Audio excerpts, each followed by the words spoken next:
ஜெபிக்கிறோம். இந்த வார்த்தை கொடுக்கிற அடியனை கர்த்தர் மறைத்து நீங்க வெளிப்படும்படியாக நாங்கள் ஜெபிக்கிறோம் ஆண்டவரே.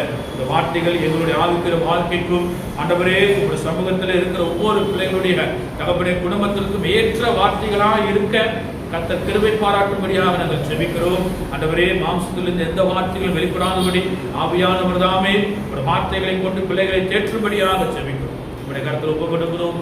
இயேசு நாமத்தில் கேட்கிறோம் என்று நல்ல பிதாவே, ஆமென். வரலாம். அல்லேலூயா, அல்லேலூயா. கர்த்தருடைய பரிசுத்த நாமம் மகிமைப்படுவதாக. கர்த்தரை ஆராதிக்கும்படியாய் கடந்து வந்திருக்கிற அனைவரையும் மீண்டும் வரப்போகிற இயேசு நாமத்தினாலே நான் வாழ்த்துகிறேன், வரவேற்கிறேன். கர்த்தர் உங்களையும் உங்கள் குடும்பங்களையும் கர்த்தர் பாதுகாத்து ஆசீர்வதித்து நடத்துவாராக. அல்லேலூயா, அல்லேலூயா. எத்தனை பேர் சந்தோஷமா இருக்கிறீங்க? அல்லேலூயா. கர்த்தர் நல்லவர். ஆதியாகமத்தின் புஸ்தகம் 29ஆம் அதிகாரம் அதனுடைய 35வது வசனம். ஆதியாகமம் 29 அதனுடைய 35வது வசனத்துடைய முதல் பகுதி வாசிக்கலாம்.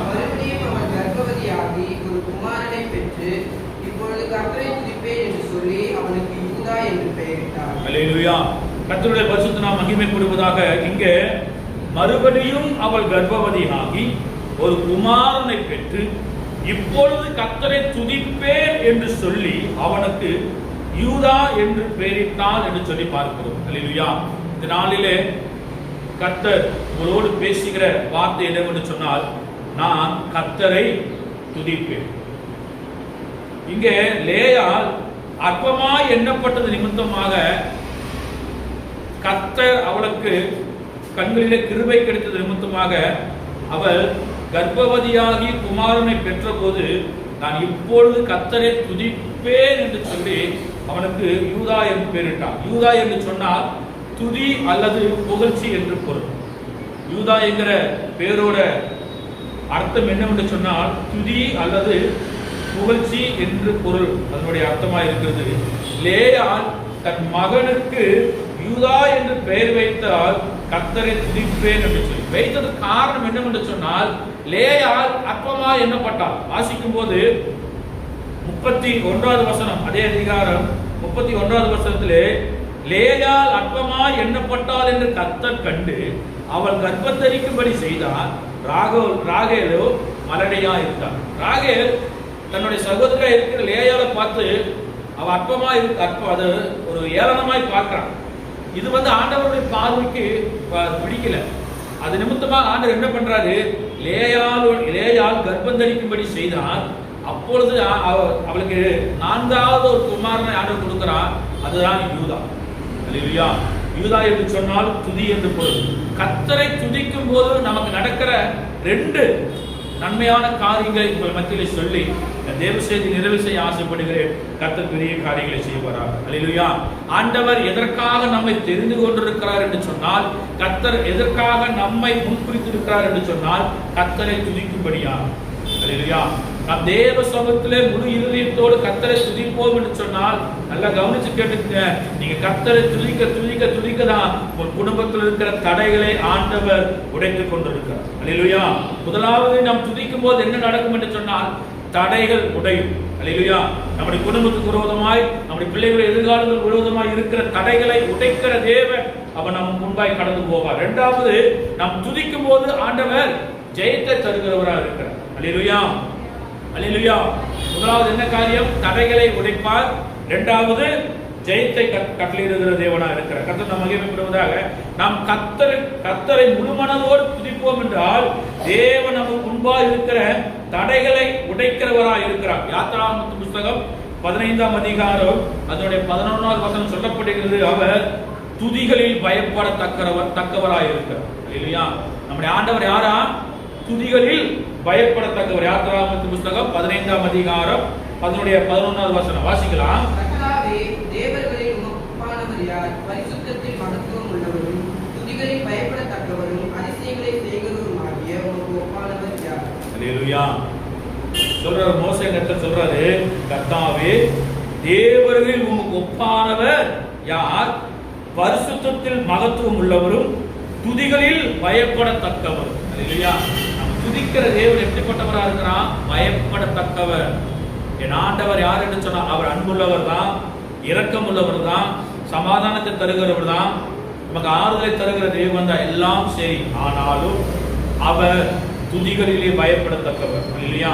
சொல்றாரு, என்னுடைய துதியை வேற ஒருவருக்கு நான் குடேர் என்று சொல்லி சொல்றேன். ஆனா அவருக்கு கொடுக்க வேண்டிய மகிமையும் கனத்தையும் வேற ஒருவருக்கு ஆண்டவர் விட்டுக் கொடுப்பதில்லை. அப்பேற்பட்ட பயப்படத்தக்க தேவனைத்தான் நாம் ஆராதித்துக் கொண்டிருக்கிறோம் இல்லையா?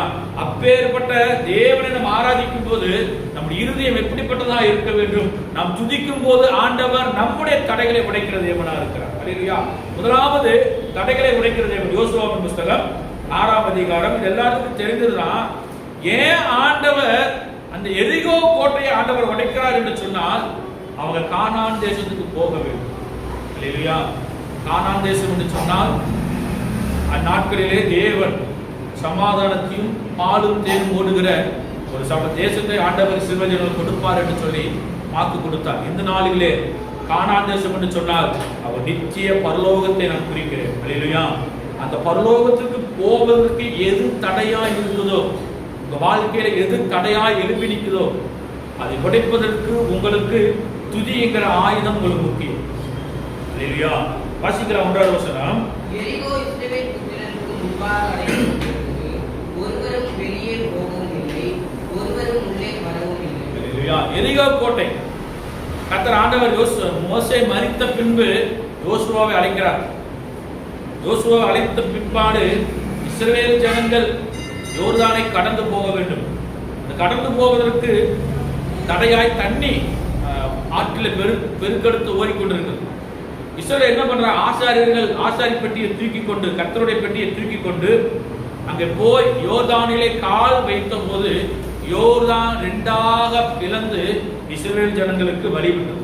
வழிவிட்ட போது கரை ஏறின உடனே அவர்கள் முன்பாக இருப்பது எரிகோ கோட்டை. அது பெரிய ஒரு சுவராய், ஒரு பெரிய சுவராய் இருக்கிறது. அதில் ஏறுவதற்கு முடியாது, வெளியே யாரும் போகவில்லை. இஸ்ரவேல் புத்திரருக்கு முன்பாக அடைக்கப்பட்டிருந்தது. ஒருவரும் வெளியே போகவும் இல்லை, ஒருவரும் உள்ளே வர. அப்படி முற்றிலும் சுவராக இருந்தது. வாசல் எதுவுமே திறக்கப்படவில்லை. செவரு மேலே ஏறி போய் அவர்களை வெற்றி கொள்வதற்கு முடியல. ஆனால் ஆண்டவர் சொல்றாரு, நீ அவர்களுக்கு முன்பாக அமைதியாயிரு, நான் எரிகோ கோட்டையை உனக்கு ஒப்பு கொடுப்பேன் என்று சொல்லி அல்லேலூயா. இஸ்ரவேல் ஜனங்கள் கானான் தேசத்துக்கு போக வேண்டும் என்று சொல்லி நினைத்திருந்த போது முன்பாக நிற்பது தடையாய் இருப்பது எரிகோ கோட்டை. அது போக வேண்டும். ஆனாலும் எரிகோ கோட்டை அடைக்கப்பட்டிருந்தது நிமித்தமாக வழி இல்லை. ஆண்டவர் சொல்றாரு 2வது வசனத்திலே, கர்த்தர் யோசுவாவை நோக்கி, இதோ எரிகோவையும் அதன் ராஜாவையும் யுத்த வீரரையும் உன் கையில் ஒப்பு கொடுத்தேன். ஒப்பு கொடுப்பேன் இல்ல, ஒப்பு கொடுத்துட்டார் ஆண்டவர் அல்லேலூயா. நீங்க பரலோகத்திற்கு போக வேண்டும் என்று சொன்னால், பரலோக ராஜ்யத்துக்கு பிரவேசிக்க வேண்டும் என்று சொன்னால், உங்களுக்கு முன்பாக ஏதாவது தடைகள் இருக்கும் என்று சொன்னால், இந்த காலை வேளையில நீங்க கர்த்தரை துதிக்கும் போது இந்த தடைகளை உடைத்து இந்த பரலோக ராஜ்யத்துக்கு கர்த்தர் உங்களை கொண்டு போய் சேர்க்க போகிறார் அல்லேலூயா. 3லிருந்து 5 வசனங்கள் வாசிக்கும் போது எரிகோவை உடைக்க ஆண்டவர் அவர்களுக்கு வழிமுறையை சொல்லிக் கொடுக்கிறார். நம்முடைய ஆண்டவர் எப்படிப்பட்டவர் தெரியுங்களா?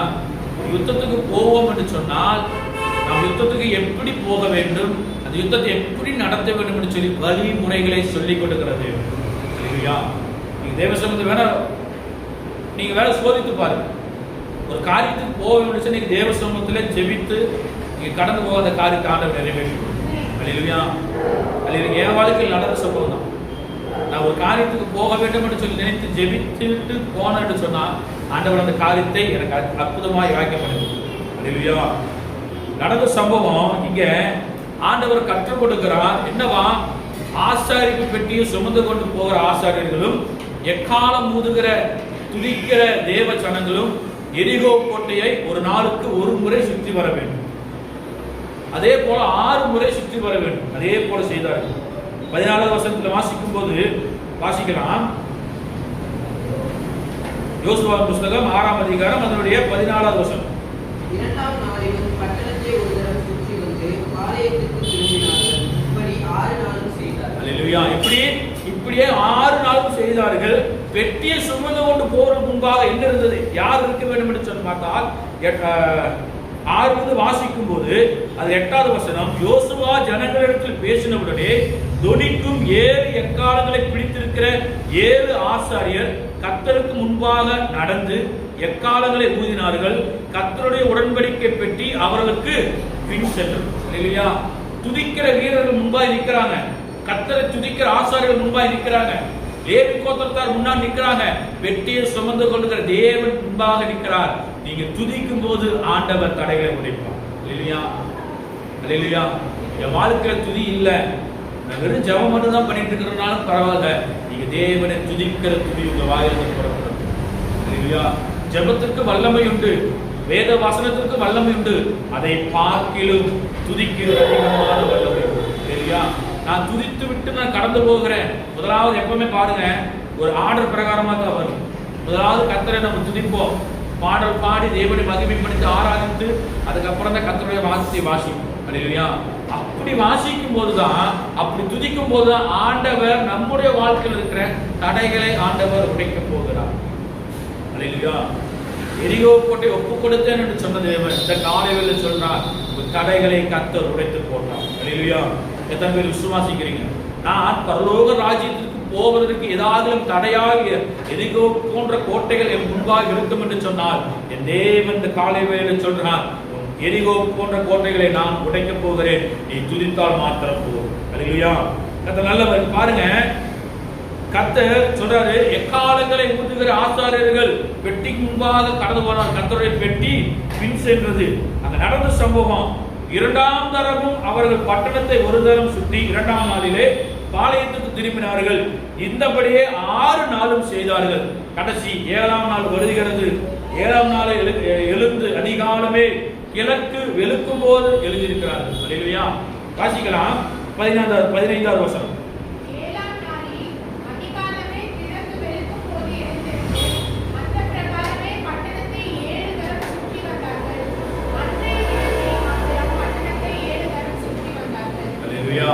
அதிகாலமே எழுந்து கிழக்கு வெளுக்கும் போது, இதுல ஒரு ஆண்டவர் ஒரு சம்பவத்தை, ஒரு காரியத்தை சொல்லுகிறார். அதிகாலமே கிழக்கு வெளுத்துவது என்று சொன்னால் அதிகாலையிலே நாம் எழுந்து கர்த்தரை துதிக்க வேண்டும். அல்லேலூயா.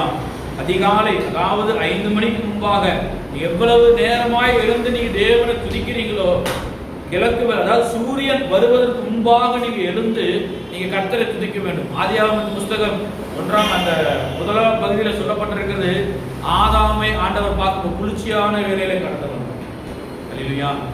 அவர் அதிகாலையிலே நம்மை தேடுகிறது. என் மகன் என்ன செய்கிறான்? அதிகாலையில தன்னை மகிமைப்படுத்தி துதித்துக் கொண்டிருக்கிறானா, இல்ல அல்லது உறங்கிக் கொண்டிருக்கிறானா என்று சொல்லி பார்க்க ஆண்டவர் கடந்து வருவார். நான் ரட்சிக்கப்பட்ட நாளில வேதாம கல்வியில் படித்துக் கொண்டிருக்கிற சமயத்துல நான் ஜெபம் பண்ணிட்டு படுத்துருவேன். எனக்கு அப்பதான் அந்த 5 மணிக்கு எந்திரிக்கிறது கொஞ்சம் கஷ்டம். நான் 2-3 டைம் 5 மணிக்கு எந்திரிக்க முடியல. கரெக்டா 4:50, ஏன்னா எனக்கு 5 மணிக்கு சேப்பல் இருக்கு. 5 மணிக்கு நான் உள்ள இருக்கணும். கரெக்டா 4:55, 5 நிமிஷத்துல எந்திரிச்சு ஓடி போவேன். நான் இது எனக்கு ஒரு கஷ்டமாவே இருந்துச்சு. அப்புறம் ஆண்டவர் சமூகத்தில் ஒப்பு கொடுத்தேன், ஆண்டவரே இனி 5 மணிக்கு முன்பாக எனக்கு நீங்க எழுப்பிவிடணும்னு சொல்லி நான் ஜெபம் பண்ணிட்டு ஒரு நாள் படுத்துட்டேன் காலேஜில். கரெக்டாக ஒரு 4:30 மணிக்கு ஃபர்ஸ்ட் டைம் 4:30 மணிக்கு எனக்கு யாரோ ஒரு தட்டி எழுப்புனாங்க. நான் யாருன்னு பார்த்தேன், என்னுடைய என் கூட படிக்கிற தம்பி என்னை எழுப்பிட்டாங்க. ஆனால் மணி 4:30 ஆச்சு எந்திரிங்க அப்படின்னு.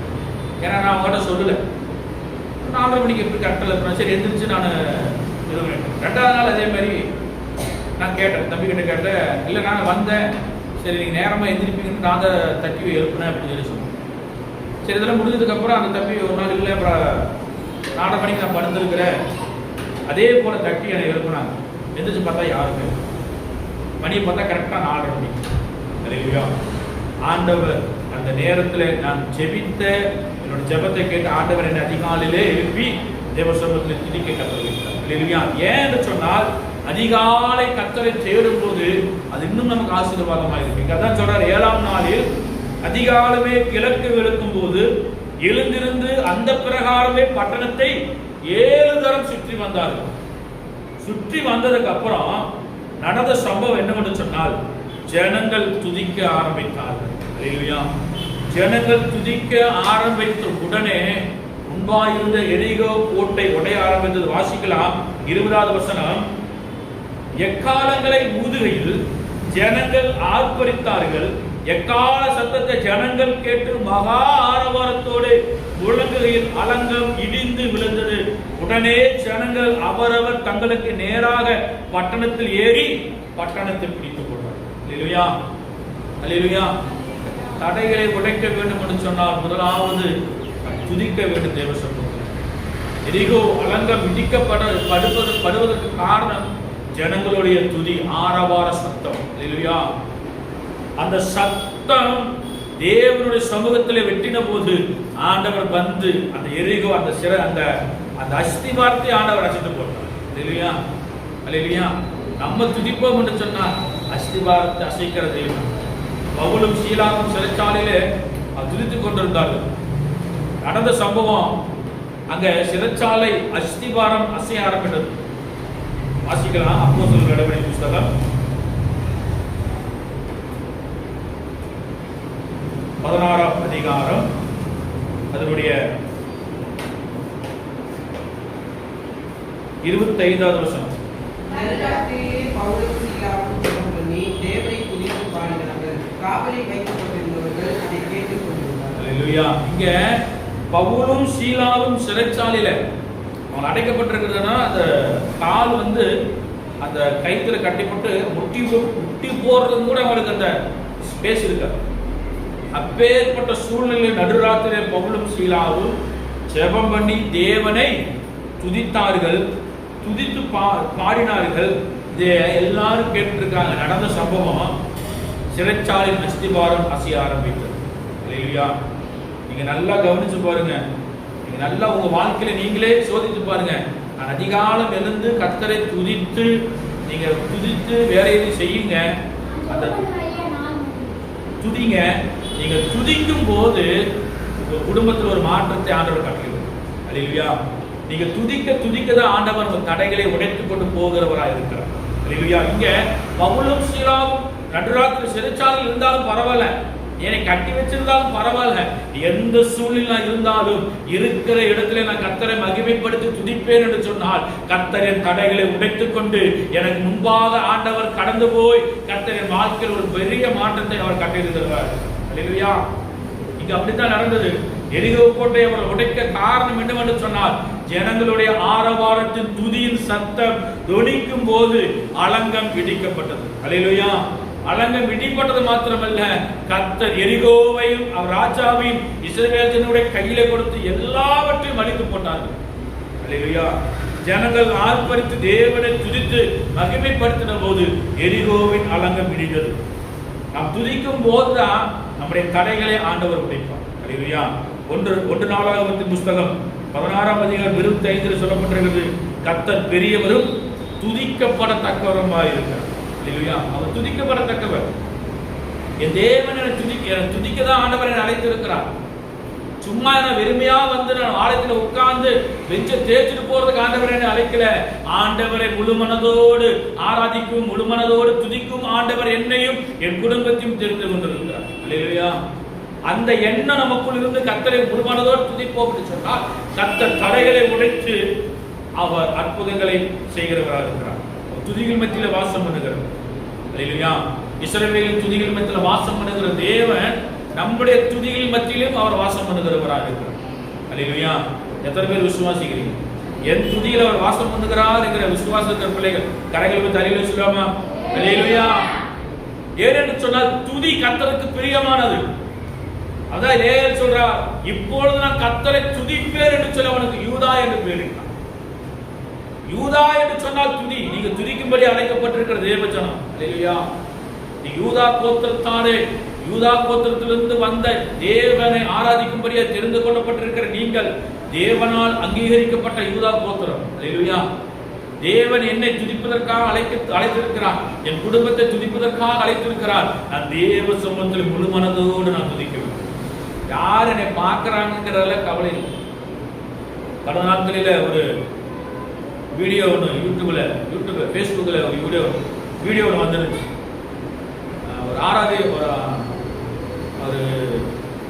ஒரு ஆராதனை நேரத்தில் அங்க ஸ்டேஜ்ல இருந்து பாட்டு பாடிட்டு இருக்கிறாங்க. அவர் பக்கத்துல யார் இருக்கிறாருன்னு சொல்லி யாரு ஒரு 45 வயசு மதிக்கத்தக்க ஒரு அண்ணன். அவங்க பாடுறதுக்கு ஏற்ற போல அவரு தன்னை மறந்து கர்த்தரை துதித்து மகிமைப்படுத்தினார். அல்லேலூயா. பப்ளிக் மீட்டிங்ல எல்லாரும் அவர் வீடியோ எடுத்துட்டு இருக்கிறாங்க. அதெல்லாம் அவர் கண்ணை மூடிட்டு ஆண்டவர் எப்படி நான் ஆராதிக்க வேண்டும் என்று சொல்லி, கர்த்தரை எப்படி துதிக்க வேண்டும் என்று சொல்லி அவர் முழு மனதோடு கர்த்தரை துதித்து மகிமைப்படுத்தினார். இல்லையா? கடந்த வாரத்துல அதே கன்வென்ஷன் கூட்டத்தில் தான் ஒரு 85 இருக்கு நினைக்கிறேன். ஐயாவுக்கு 85-90 வயசு இருக்கு. அவங்க மலையாள பாட்டு ஒன்று பாடிட்டு இருக்கிறாங்க. அவர் அந்த கையில ஒரு பழைய டேம்ப்ரின் மாதிரி ஒரு பெரிய ஒரு இரும்பு மியூசிக் சிஸ்டம் வச்சு அவர் கர்த்தரை மகிமைப்படுத்தினார். எப்படி ஒரு 80-85 வயசு இருக்கு. அவர் ஆடி பாடி அவங்க மலையாளத்தில் அந்த பாட்டு பாடிட்டு இருக்கிறாங்க. அந்த பாட்டுக்கு தகுந்த மாதிரி ஒரு டான்ஸ் ஆடி அந்த இதைய வாசிச்சு கர்த்தரை மகிமைப்படுத்திருக்கிறார். இல்லையா? ஆனா இப்ப இருக்கிற நாட்களில் கர்த்தரை துதிக்கணும்னு சொன்னாலே வாய் வர்றதே கிடையாது. இல்லையா? இல்லையா? கர்த்தரை துதிக்க வேண்டிய காலம் கடைசி காலத்தில் வந்திருக்கிறோம். கர்த்தரை நீங்க துதித்தால் மாத்திரமே கர்த்தர் தடைகளை உடைத்துக் கொண்டிருப்போம். இரண்டாவது காரியம், நம் கர்த்தரை துதிக்கும் போது நம்முடைய வாழ்க்கையில ஆண்டவர் ஜெயத்தை தருகிறவராக இருக்கிறார். வாசிக்கலாம் 2 நாளாகமத்தின் புஸ்தகம்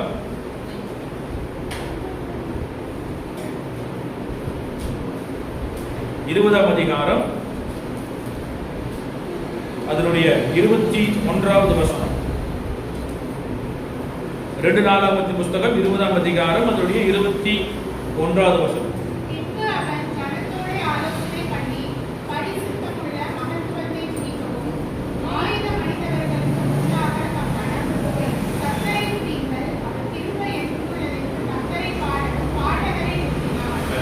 இங்க ஒரு சம்பவம் நடக்குது.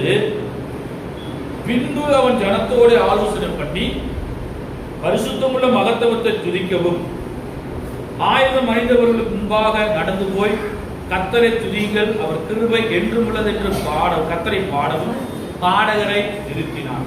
யாருக்கு முன்பாக அவன் பாடகரை நிறுத்தினான் என்று சொன்னால், யுத்த வீரர்களுக்கு முன்பாக அவன் பாடகரை நிறுத்துகிறான். யார் என்று சொன்னால் யோசபாத் ராஜா. யோசபாத் ராஜாவுக்கு விரோதமாய் ஒரு 3 ராஜ்யங்கள் எழுப்பி வருகிறது. அவன் கர்த்தரை தேடுகிறதற்கு ஒருமனப்பட்டு தேசம் எங்கும் உபவாசத்தை கூறுவித்தார் என்று சொல்லி பார்க்கிறோம். வாசிக்கலாம் 20ஆம் அதிகாரம் அதனுடைய 1வது வசனம். இதற்கு பின்பு மோவாப் புத்திரரும் அம்மோன் புத்திரரும் அவர்களோடு அம்மோனியருக்கு அப்புறத்தில் இருக்கிற மனுஷரோடு கூட யோசபாத்திற்கு விரோதமாய் யுத்தம் பண்ண வந்தார்கள். யோசபாத் ராஜாவுக்கு விரோதமாய் 3 ராஜ்யங்கள் எழுப்பி வருகிறது. இதை கேட்ட ராஜா என்ன பண்றாரு? யுத்தத்துக்கு போவதற்காக அவர் ரெடியாகல. எனக்கு யுத்த வீரர்கள் இருக்கிறாங்க, எனக்கு 5 லட்சம் வீரர்கள் இருக்கிறாங்க, 3 லட்சம் படை வீரர்கள் இருக்கிறாங்க என்று சொல்லி யுத்தத்துக்கு போவதற்காக அவன் யுத்தத்தை ஆயத்தப்படுத்தவில்லை. அவன் செய்த காரியம் 3வது வசனம் வாசிக்கும் போது, அப்பொழுது யோசபாத் பயந்து கர்த்தரை தேடுகிறதற்கு ஒருமனப்பட்டு யூதாவெங்கும் உபவாசத்தை கூறுவிட்டார். அல்லேலூயா. உபவாசத்தோடு கர்த்தரை துதிக்கிறான். துதிக்க உபவாசத்தை கூறிவிட்டான். எல்லா ஜனங்களும் கடந்து வராங்க, உபவாசம் இருக்கிறாங்க. உபவாசம் இருந்து 5ஆம் வசனத்திலிருந்து 13ஆம் வசனம் வரைக்கும் வாசிக்கும் போது கர்த்தரை நோக்கி விண்ணப்பம் பண்ணுகிறாங்க. எப்படி எகிப்திலிருந்து தேவன் எப்படி அவரை அழைத்து கொண்டு வந்தாரோ அதெல்லாம் சொல்லி விண்ணப்பம் பண்ணுகிறான். விண்ணப்பம் பண்ணின உடனே கர்த்தருடைய வார்த்தை வருகிறது. வாசிக்கலாம் 14வது வசனம். 2 நாளாகமத்தின் புஸ்தகம் 20ஆம் அதிகாரம் அதனுடைய 14வது வசனம்.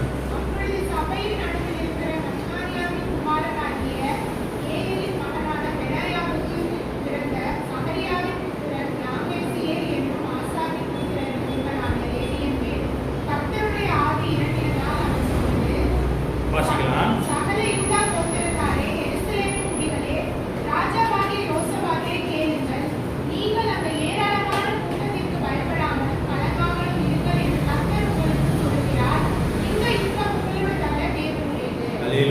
இங்க நடக்கிற சம்பவம், கர்த்தர் பதில் கொடுக்கிறார். சகல யூத கோத்திரத்தாரே, எருசலேமின் குடிகளே, ராஜாவாகிய யோசபாத்தே கேளுங்கள், நீங்கள் அந்த ஏராளமான கூட்டத்திற்கு பயப்படாமலும் கலங்காமலும் இருங்கள் என்று கர்த்தர் உங்களுக்கு சொல்லுகிறார். இந்த யுத்தம் உங்களுடையதல்ல, தேவனுடையது என்று சொல்லி. அல்லேலூயா. நீங்க துதிக்கும் போது கர்த்தர் சொல்லுகிறார், அந்த யுத்தம் உங்களுடையதல்ல, அது தேவனுடையதாய் மாறுகிறது. அல்லேலூயா. நீங்க தேவ சமூகத்தில் துதித்துக் கொண்டிருக்கும் போதே யுத்தத்தை ஆண்டவர் நடத்தி கொண்டிருக்கிறார். அல்லேலூயா. நடந்த சம்பவம், இதை கேட்ட எல்லாருக்கும் ஒரு சந்தோஷம் வந்தது. அவர்கள் என்ன பண்றாங்களா, கர்த்தரை கம்பீர சத்தமாய் பாடுறாங்க. வாசிக்கும் போது 18வது வசனம், அப்பொழுது யோசபாத் தரை மட்டும் முகங்குனிந்து சகல யூத கோத்திரத்தாரும் எருசலேமின் குடிகளும் கர்த்தரை பணிந்து கொள்ள கர்த்தருக்கு முன்பாக தாழ விழுந்தார்கள். ராஜா என்கிற ஸ்தானம் அவனுக்கு இல்லை. எல்லாம் மறந்து போன தேவ சமூகத்தை அவன் உபவாசம் பண்ணி கர்த்தரை துதித்து இந்த வார்த்தையை கேட்டவுடனே யோசபாத் ராஜா என்கிற ஸ்தானத்தை மறந்து தேவனுக்கு முன்பாக முகங்குனிந்தான். அல்லேலூயா. தேவனுக்கு முன்பாக முகப்புற விழுந்து வணங்கி ஆண்டவரை எல்லாரும் பணிந்து கொண்ட போது 19வது வசனம் வாசிக்கும் போது, கோகாத்தியரின் புத்திரிலும் கேராகியாரின் புத்திரிலும் இருந்த லேவியர் எழுந்திருந்து இஸ்ரவேலின் தேவனாகிய கர்த்தரை மகா சத்தத்தோடு கம்பீரமா துதித்தார்கள். அல்லேலூயா. நீ கம்பீரமா துதிக்கும் போது கர்த்தர் யுத்தத்தை அவர் செய்ய முன்பாக கடந்து வருவார். அல்லேலூயா. இல்ல, நான் எனக்கு இருக்கிற பலத்தோடு நான் போவேன் என்று சொன்னால் நீங்க திரும்பி வரும்போது ஜீரோவா தான் கடந்து வருவீங்க. அல்லேலூயா. எனக்கு இருக்கிற இந்த பலத்தோடு போன்னு சொல்லி கிதியோடு ஆண்டவர் சொல்றாரு, நீ போ, நான் இருக்கிறேன். அது சொல்லும் போது நான் இருக்கிறேன், இந்த பலத்தோட போன்னு தான் சொல்லுவார்.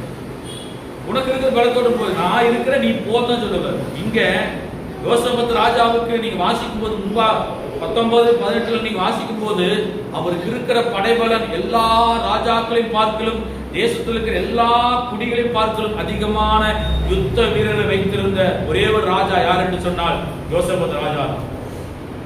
5000 படை வீரரை வைத்திருந்தவர், 5 லட்சம் படையாட்களை வைத்திருந்த ஒரு ராஜா.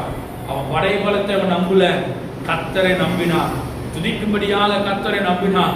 நடந்த சம்பவம், அந்த புத்திரராகிய கம்பீர சத்தத்தோடு கர்த்தரை துதித்தார்கள். அவன் சொன்ன காரியம் ஆலோசனை பண்ணுகிறான். அவன் ராஜா, அவன் முடிவெடுக்கலாம், முடிவெடுக்க எல்லா உரிமையும் உண்டு. ஆனால் அவன் செய்யல, ஜனங்களோடு ஆலோசனை பண்ணுகிறான். என்ன ஆலோசனை? யுத்த வீரருக்கு முன்பாக துதி செய்கிற கோத்திரத்தாரை நிறுத்த வேண்டும் என்கிற அந்த ஆலோசனை ஜனங்களோடு பண்ணி 21வது வசனம், பின்பு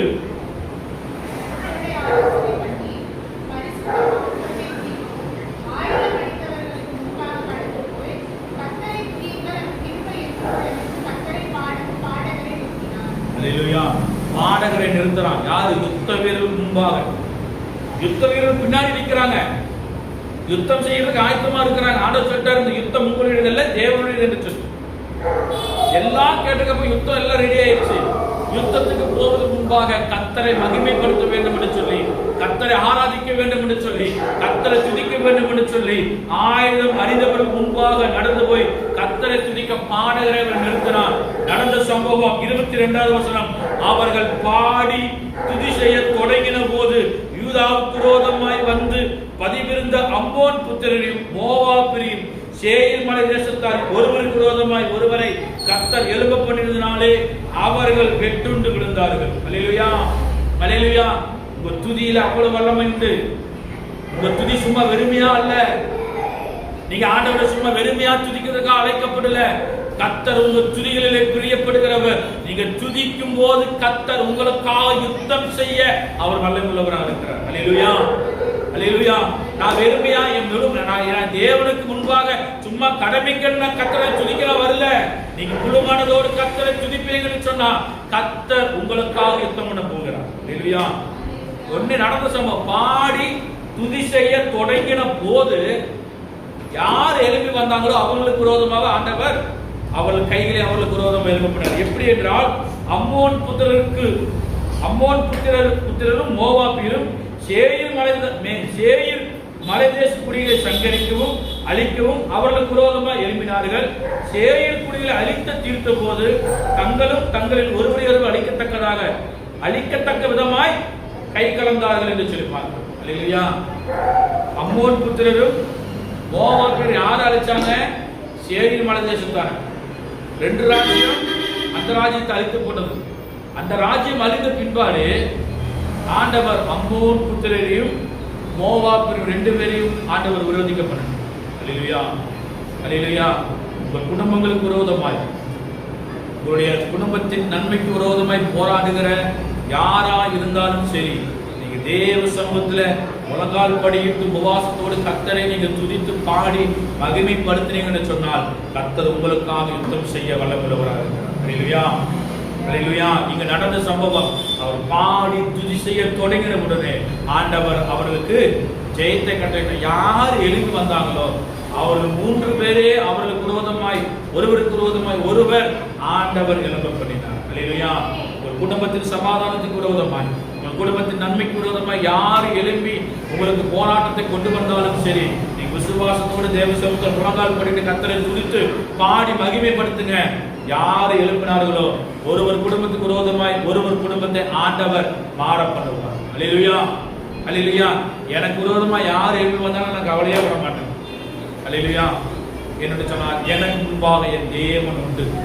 அதான் சொல்ற வசனம் சொல்ற, என் சமூகம் உனக்கு முன்பாக. இஸ்ரவேல் ஜனங்களை ஆண்டவர் அழைத்து கொண்டு வரும்போது பார்வோனும் பின்னாடி தொடர்ந்து வரான். பார்வோனுக்கு முன்பாகவும் இஸ்ரவேல் ஜனங்களுக்கு முன்பாகவும், இஸ்ரவேல் ஜனங்களுக்கு முன்பாகவும் பார்வோனுக்கு முன்பாக ஆண்டவர் அக்கினி ஸ்தம்பத்தினாலே இஸ்ரவேல் ஜனங்களை பாதுகாத்தார். அல்லேலூயா. இந்த காலை வேளையில நான் கர்த்தரை துதிப்பேன், இன்னும் நான் கர்த்தரை துதித்து மகிமைப்படுத்த. சங்கீதக்காரனை எடுத்துட்டு வாங்கலாம். சங்கீதக்காரன் வனாந்தரத்தில் ஆண்டவரை துதித்து கொண்டுதான் இருந்தான். அபிஷேகம் பெற்றதுக்கு அப்புறம் அதுக்கு முன்பாடி கர்த்தரை பாடி மகிமைப்படுத்தினான்.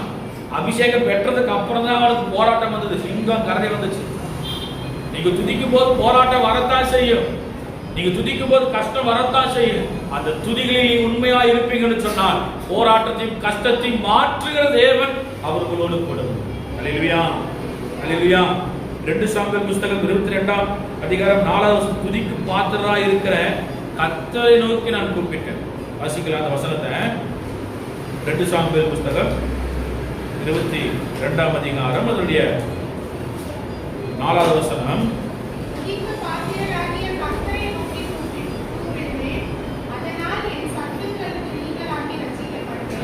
எப்படி துதிக்கு பாத்திரராகிய கர்த்தரை நோக்கி கூப்பிடுவேன். அவர்தான் துதிக்கு பாத்திரர். அவர்தான் வானத்துக்கும் பூமிக்கு மேலான நாமமுடைய தேவன். அவர் மாத்திரமே துதிக்கு பாத்திரர். சொல்றாரு, துதிக்கு பாத்திரராகிய கர்த்தரை நோக்கி கூப்பிடுவேன், அதனால் என் சத்துருக்களுக்கு நீங்களாக்கி ரட்சிக்கப்படுவேன். சங்கீதக்காரன் சொல்றான், அவர் தாங்க துதிக்கு பாத்திரர். அவரை தவிர்த்து யாரு நான் துதிப்பேன்? நான் அவரை நோக்கி கூப்பிடுவேன். அவர் வந்து என் சத்துருக்களுக்கு நீங்களாக்கி என்னால் ரட்சிக்கப்படுவேன். அல்லேலூயா, அல்லேலூயா.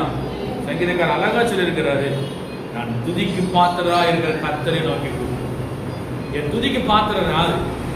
நான் மனுஷனை புகழ்ந்து பேசி எனக்கு ஒன்றும் இல்லை. உலகத்தில் நீங்க பார்க்கும்போது மனுஷனுடைய புகழ, மனுஷன் நம்மை புகழுகிற காரியத்தை கேட்கறதுக்கு அநேக ஜனங்கள் இருக்கிறாங்க. அதாவது என் தேவனை துதிக்கு பாத்திரனா இருக்கிற தேவனை நோக்கி கூப்பிடுகிற தேவ ஜனத்தை ஆண்டவர் பார்த்துக்கொண்டார். இந்த காலை வேளையில நான் கர்த்தரை துதிப்பேன். நான் துதிக்கும் போது தடைகள் குறையும். நான் துதிக்கும் போது கர்த்தர் எனக்கு ஜெயத்தை கட்டுகிறார். அல்லேலூயா. நான் துதிக்கும் போது என் சத்துருக்கள் எனக்கு விரோதமாய் எழும்பி வந்தாலும் ஆண்டவர் எனக்கு முன்பாக நின்று யுத்தம் செய்வார். அல்லேலூயா, அல்லேலூயா. தலையை தாழ்த்தி ஒப்பு கொடுப்போம். நான் துதிக்கிறேன். இதுவரைக்கும் நீங்க எப்படி துதித்திருக்கிற எனக்கு தெரியாது. இதுவரைக்கும் நீங்க எப்படி நீங்க துதித்து கொண்டிருப்பீங்க எனக்கு தெரியாது. இந்த காலை வேளையில ஒரு தீர்மானத்தோடு கடந்து போகும். ஆண்டவரே, நான் கர்த்தரை இன்னும் நான் துதிப்பேன். என் ஜீவனுள்ள நாளெல்லாம் நான் கர்த்தரை இன்னும் நான் துதிப்பேன் என்கிற எண்ணம் உங்களுக்கு இருக்க முடிச்ச அதே விஷயம் கர்த்தரால் துதிக்கு பாத்திரனா இருக்கிற கர்த்தரை நோக்கி நான் கூப்பிடுவேன். யோசேப்பு ராஜா எழுப்பி வந்த 3 ராஜ்யங்களுக்கு முன்பாக அவர் துதி செய்ய தொடங்கின உடனே கர்த்தர் ஒரு பெரிய அற்புதத்தை கட்டளையிட்டார். இஸ்ரவேல் ஜனங்களுக்கு முன்பாக இருந்த எரிகோ தடையை கர்த்தர் உடைத்தெறிந்தார். நீங்க துதிக்கும் போதுதான் கர்த்தர் உங்களுக்காக அற்புதத்தை கர்த்தர் செய்ய போகிறார். இது துதிக்க தான் கர்த்தர் உங்களுக்காக யுத்தம் செய்ய போகிறார்.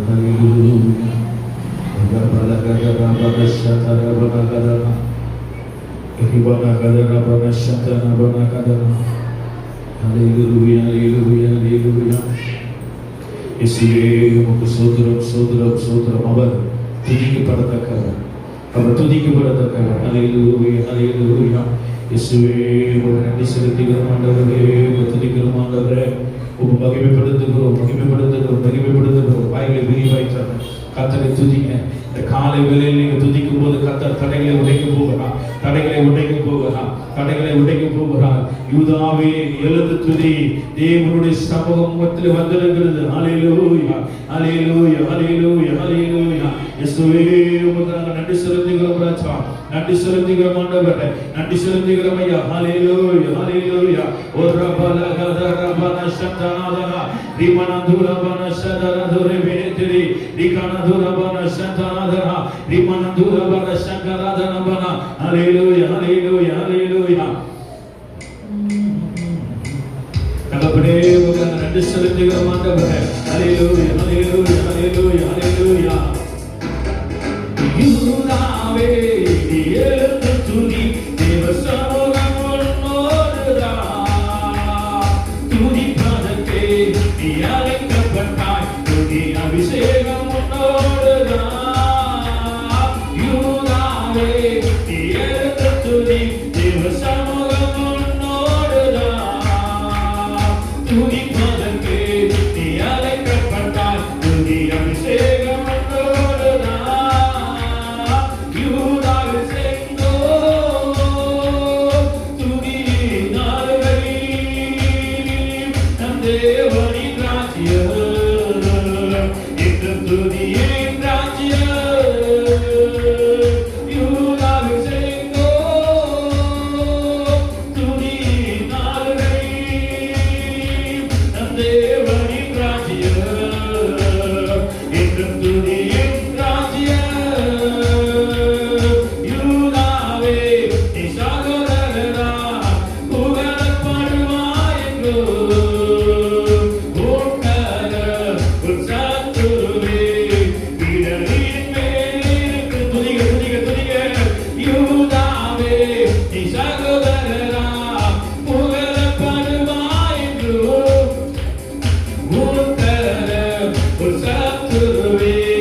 துதிப்பதற்கு அழைக்கப்பட்டிருக்கிற தேவஜனமே, வாயிலிருந்து துதி எப்பொழுது புறப்படுகிறதோ என் தேவன் உனக்கு முன்பாக கடந்து போயிருப்பான். உன் வாயிலிருந்து எப்பொழுது துதி என்கிற சத்தம் துணிக்கப்படுகிறதோ அப்பொழுது என் தேவன் உங்களுக்காக யுத்தம் பண்ணும்படியாய் அவர் புறப்பட்டிருப்பார். என் தேவனுடைய யுத்தம் இது உங்களுடைய யுத்தம் அல்ல, இது என் தேவனுடைய யுத்தம். உன் குடும்பத்துக்கு விரோதமாய், உன் பிள்ளைகளுடைய எதிர்காலங்களுக்கு விரோதமாய், உன் கூடாரத்துக்கு விரோதமாய் எழுப்பி வருகிற எல்லா தடைகளையும் கர்த்தர் உடைத்து சமாதானத்தின் ஜெயத்தை தருகிற தேவன் அவர் உங்களோடு கூட உண்டு. நீங்க செய்ய வேண்டிய ஒரே ஒரு காரியம் கர்த்தரை துதிப்பது மாத்திரம். துதிப்பதற்கு அழைக்கப்பட்டிருக்கிற தேவஜனமே, துதியை விட்டு எங்கே போவார்? துதி. கர்த்தரை இன்னும் துதிப்பேன், இன்னும் கீர்த்தனம் பண்ணுவேன். கர்த்தரை துதியுங்கள், அவர் நல்லவர், அவர் கிருபை என்று சொல்லிக்கிறார் சங்கீதம். கர்த்தர் நான் துதிப்பாண்டவன், நான் உண்மை நான் துதிப்பாண்டவன். இனிய வாழ்க்கையில் துதி, ஜெபம், வேத வாசிப்பு, இந்த மூன்றுக்கு நாம் முக்கியத்துவம் கொடுப்பாண்டவர். உலகத்தின் காரியத்திற்கு நாம் முக்கியத்துவம் கொடுப்பதை பார்க்கலாம், தேவனுடைய காரியத்திற்கு முக்கியத்துவம் கொடுப்பதை மிக்க நல்லது. வானத்திற்கும் பூமிக்கும் சகதிகாரம் படைத்த இவர்கள் நல்ல பிதாவே, பரிசுத்த ஆராதனை காலை வேளையில் நம்ம சமூகத்தில் எங்களை தாழ்த்தி ஒப்புக்கொடுக்கிறோம். நான் கர்த்தரை துதிப்பேன், நான் இன்னும் துதிப்பேன். சுவாசப்பிள்ளை யாரும் கர்த்தரை துதிப்பதாக நம்முடைய வார்த்தையின் பிறகு ஆண்டவரே, நான் சுவாசத்தோடு இருக்கிற ஆண்டவன், இன்னும் நான் துதிப்பேன். சங்கீதம் 150 சொல்லப்பட்டிருக்கிறது கடைசி வசனம், சுவாசப்பிள்ளை யாரும் கர்த்தரை துதிப்பேன். எனக்கு சுவாசத்தை கொடுத்த கர்த்தரை நான் துதிப்பேன். எனக்கு சுவாசத்தை கொடுத்த கர்த்தரை நான் துதிப்பேன். பாவத்திற்கு ஒவ்வொரு தெய்வ பிள்ளைகளையும் ஆசீர்வதி. தகப்பனே, வந்தது சபைக்கு வந்தது நல்லது. இந்த நாளிலே தேவனுடைய வார்த்தை பிள்ளைகளுக்கு பிரயோஜனமாய் இருக்க பிரவேசிக்கிறாங்க. இதை பார்த்து கொண்டிருக்கிற கேட்டுக்கொண்டிருக்கிற ஒவ்வொரு தெய்வ பிள்ளைகளுக்கு ஆசீர்வதிங்க, பலப்படுத்துங்க. துதிகளிலே இன்னும் உங்களை மகிமைப்படுத்திட்டு உங்கள் சம்பளத்தில் தாக்கி கொண்டிருக்கிறோம். இயேசு நாமத்தில் கேட்கிறோம் என்று சொன்னதாகவே ஆமென். என் ஆத்துமாவே கர்த்தரை ஸ்தோத்திரி, என் முழுவதுமே பரிசுத்த நாமத்தை ஸ்தோத்திரி. என் ஆத்துமாவே கர்த்தரை ஸ்தோத்திரி, கர்த்தர் செய்த சகல உபகாரங்கள் மனவானே. ஆமென். நம்முடைய கர்த்தராகிய இயேசு கிறிஸ்துவின் கிருபையும் பிதாவாகிய தேவனுடைய அன்பும் பரிசுத்த ஆவியானவருடைய அங்கீகரிக்கும் ஒன்றுக்கொன்று சதா காலங்களிலும் நம் அனைவரோடு கூட இருப்பதாக. ஆமென். அல்லேலூயா, அல்லேலூயா, அல்லேலூயா. கர்த்தர் உங்களை ஆசீர்வதிப்பாராக. ஸ்தோத்திரம்.